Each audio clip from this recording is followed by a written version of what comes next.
Have you ever wondered, why did Jesus choose St. Peter? Out of all the disciples, why him? A man who made mistakes, who doubted, who denied, and yet he became the first pope, the foundation of Christ's church. Today we journey through the untold story of St. Peter to uncover how a humble fisherman became the rock of faith. But before he was called saint, he was simply Simon. Simon was a fisherman from Bethsaida, living by the Sea of Galilee, casting nets, mending ropes, surviving day to day. It was a simple life until Jesus appeared and said, "Follow me, and I will make you a fisher of men." From that moment on, Simon became Peter the Apostle. This was the beginning of the life of St. Peter, a journey marked by transformation, failure, and extraordinary faith. His steps would follow Jesus, but the road wasn't always easy. Peter in the Bible is a figure of contrast, bold yet broken.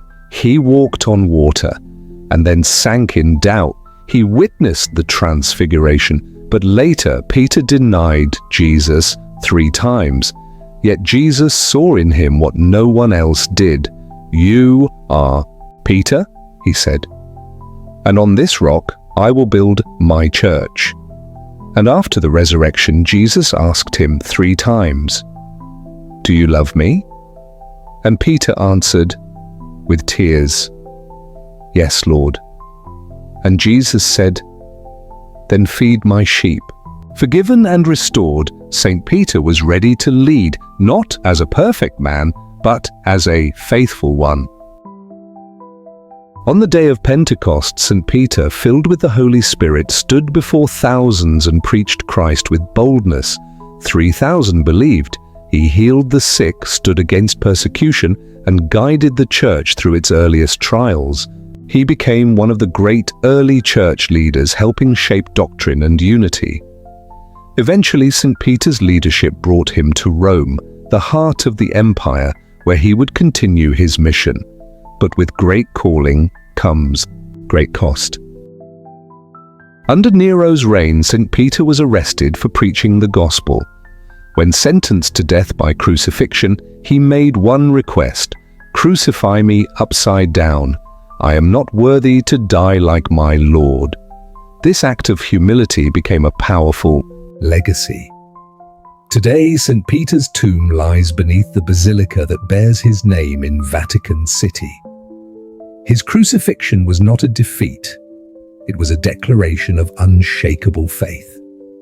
And from his sacrifice, the church would rise stronger than ever. But his death was not the end. It was the beginning of something far greater. Today, every pope is known as a successor of St. Peter. His mission lives on to feed Christ's sheep, to lead with truth, to serve with grace. The Catholic Church's origins trace back to this one man's yes. St. Peter shows us that God doesn't build his church on perfection, but on trust, surrender, and love.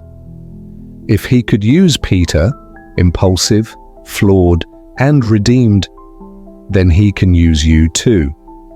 And this legacy continues through us.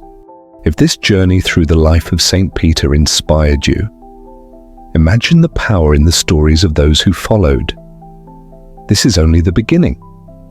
Like, share, and subscribe to Jesus' Way of Salvation, where we bring you true stories of faith, failure, and redemption, just like this one about St. Peter, the rock who still speaks today.